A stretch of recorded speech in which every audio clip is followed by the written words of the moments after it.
Militer Rusia merilis rekaman tembakan karya KA-52 dan Mi-28 Angkatan Udara Rusia di zona operasi militer. Rekamannya diunggah di Telegram Kemhan Rusia pada Selasa, 1 November 2022. Dengan kru Rusia, kami menghancurkan 21 tank musuh, menghancurkan tenaga musuh dan benteng, kata pilot salah satu helikopter.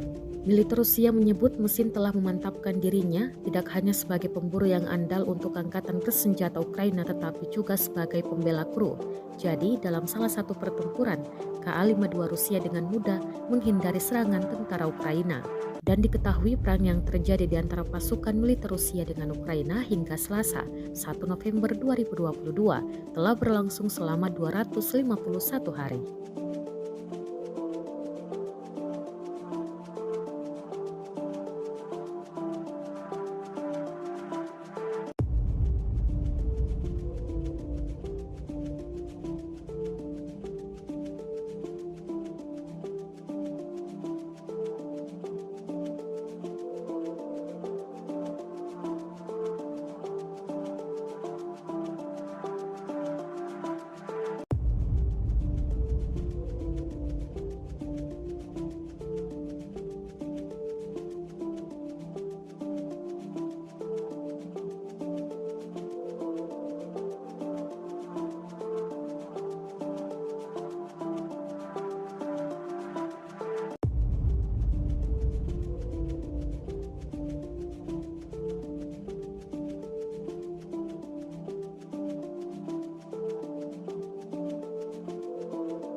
Terima kasih sudah nonton.